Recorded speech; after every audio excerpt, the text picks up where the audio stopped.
A month or so ago, we visited cow 192 and struggled to get her into the crush before discovering an explosive problem. You're watching the Hoof GP, and today we're revisiting her.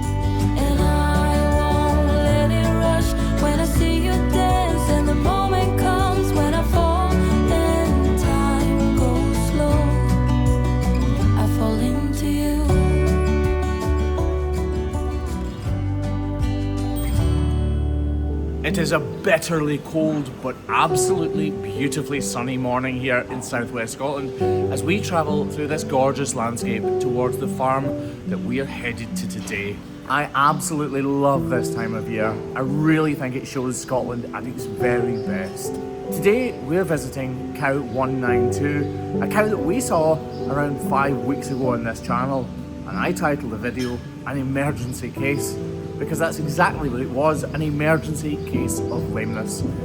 She was living in the hospital pen because her front foot was so sore, but even with that lameness, Craigie boy still struggled to get her into the crush. Until I stepped in, that was, of course. Once we got our foot in the air though, it was no laughing matter. We stripped away the outer layers of hoof horn, and on the inner claw, this is what we found. The root of all evil. A highly built up pressure pocket that we released. We stripped back as much detached hoof horn as we possibly could, applied this block and wrapped the whole thing up. And this is how she was walking afterwards. Clearly still really suffering. Well, like I said, fast forward 5 weeks to today and we are back here on this farm. So, it's cow 192. I haven't really been able to see how she's walking yet, so I'm keen to get her foot in the air and see what is going on with it now.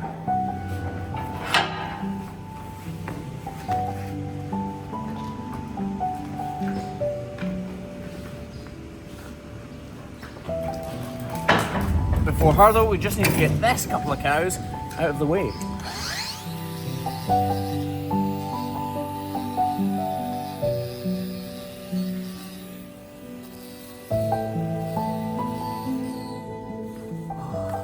Routine trimming at its finest. You could see she'd actually been trimmed not that long ago, which sometimes can mean she's back in for a problem or she's just being very, very well looked after.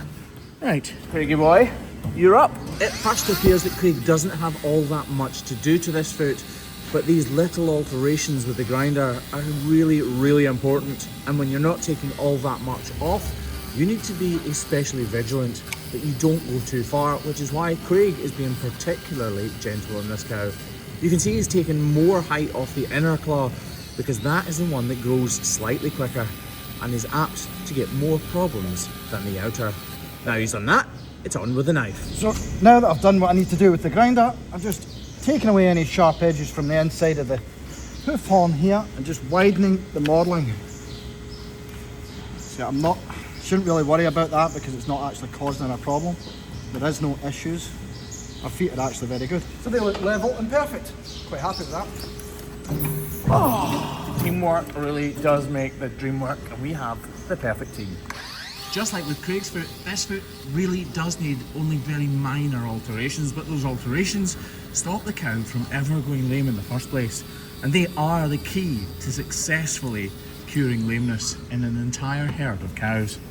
That being said, we still need to model out as deeply as we can because that way the trim sort of lasts even longer by taking weight away from the pedal bone inside. Lovely jubbly!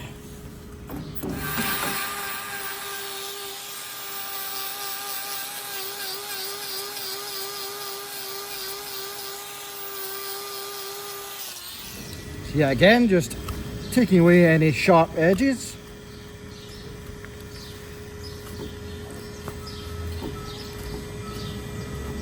Widening the model a little, and that's her done. There is some raggedy bits, but these aren't anything important, nothing that I need to worry about, and she needs the height still, so just a little clean up. As she walks out of the crush, just like many dairy cows, she cannot resist the sweet smell of silage before walking back to her bed and picking a fight with another cow. Anyway, Craigie boy has nearly finished the trim on that next cow, so it's time for cow 192. Let's hope for Craig's sake she's easier to get in than last time. For him at least. I thought the black sail would go away. Come on, girl, come on. Shows up this time. Hey, come on, lass. Hey. Is it bad I don't want to help him? Come on, that's it. There you go.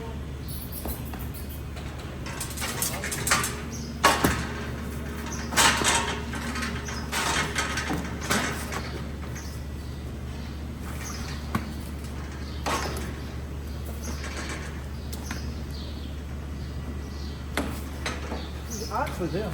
No, she's not yet. No, she is. She's just getting not.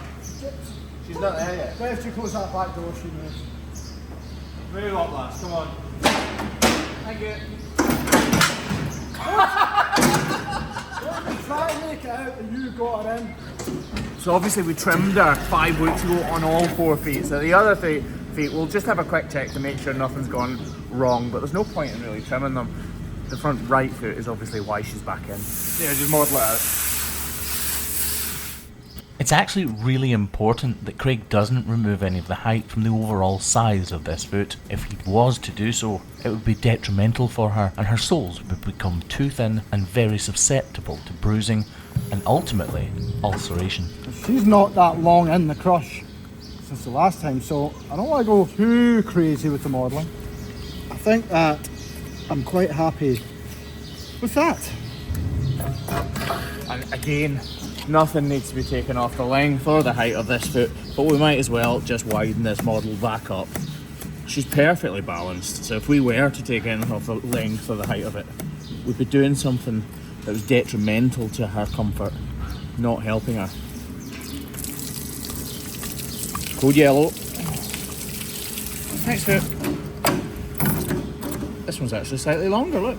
And as we're taking the tip of her toe off, that means because she's longer, she's also slightly higher, so we need to reduce the toe area of the base of her foot too, before widening that model. It's funny, isn't it? 5 weeks. But 5 weeks means this cow's feet have actually grown around 8 to 9 millimetres. About 7 millimetres a month. Oh. Lovely. Right, here we go. So washing this off will only remove the very loose manure and slurry from around the area. But we can all clearly now see that Hoof Grip Pro is doing its thing, and this block is still firmly in place. Right. Just need to get rid of this. I think actually during the last video when I was putting that block on, I urged people to try out Hoof Grip Pro, our glue, that green glue. And I told you that it'll help you if you are a hoof trimmer, a rancher, a vet, a farmer, anyone who has anything to do with hoof care. This glue will make your life easier. It's not the cheapest, it's not the most expensive, it's definitely not the most expensive, but it is, in my opinion, absolutely the best glue, because it's the best glue we could possibly make. If you want to try it out, head over to thehoofgp.com. and you'll be able to find where you can get a dealer, or you can get in contact with the guys who make it for us, or you can buy it from KVK or BD Supplies or Hoof Shop or a dealer probably local to you. Right, this is starting to look pretty good. It's clearly still got a problem, so unfortunately we didn't get to see her walk properly, so I'm not sure how well she is going to be walking. That is very hard. Remember, this cow was in the hospital pen, so she was on straw. She's not in straw anymore, which is why these are hard, but not like rock. This was very, very open though last time. If we just flick back to the last time we trimmed her, the whole inside portion of her wall is where that build-up of pressure was, and it was a pretty extreme problem. This is how it was looking just before we wrapped it up, raw and open, and clearly a mess. And this is how it's looking today. So it is definitely a vast improvement. One that I am particularly happy about, actually. But not completely healed. Right, I'm scared. I'm actually putting off trimming around about this because I don't want to aggravate it in any way.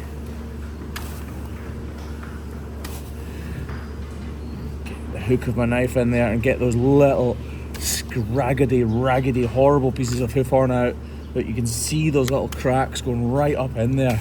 They extend up into her heel bulb. This whole area of her heel is called the heel bulb, and these cracks are going right up into it. Look, that's why, even if this cow is walking well, even if the block is still on, it's so important. I'm trimming with my left hand.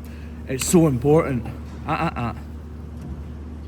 to revisit these cows, because it is so beneficial. It really is. Look at that. I did not think this. Oh, is this not as good as I thought it was going to be? These cracks are definitely substantially deeper than I expected them to be. I really don't want to touch any of that soft tissue that is still living.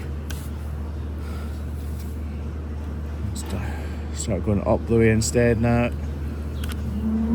Try to get rid of all these.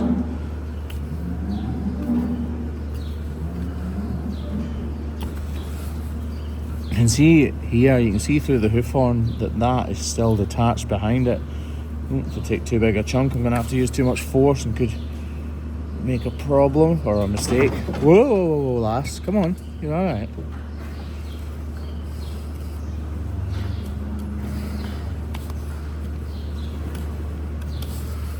Just change knives and swipe up the way now to get rid of that part there.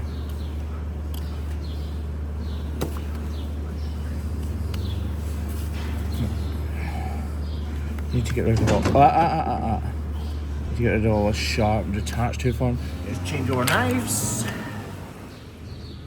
Get the back of my knife in against that part and just tease out these pieces of loose hoof horn.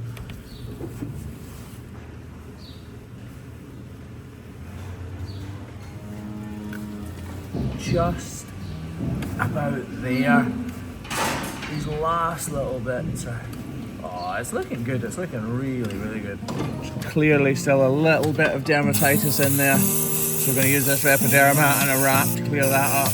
But all in all, it's a massive improvement. Whoops. Wrap it first. This is how you get over lameness in a cow. I said at the start of this video and the last one that this was an emergency case of lameness, and that is absolutely correct. And the dairyman who works here has treated it as such. And he's brought her back again 5 weeks later to make sure that the healing process continues. So as we drop this cow's feet, I for one am definitely very keen to see how she's walking after all of this hard work. So let's get her out of this crush and onto the concrete. Seeing her walk like this really inspires me to push as hard as I can and to treat as many of these lame cows in as best a way as to the best of my abilities every single day I'm at work. It's truly gratifying work, and I hope that whatever job you're in, you feel as much satisfaction as I do when we heal a cow like that. Clearly she is not completely healed, but she is fundamentally different from what she was 5 weeks ago and much more comfortable.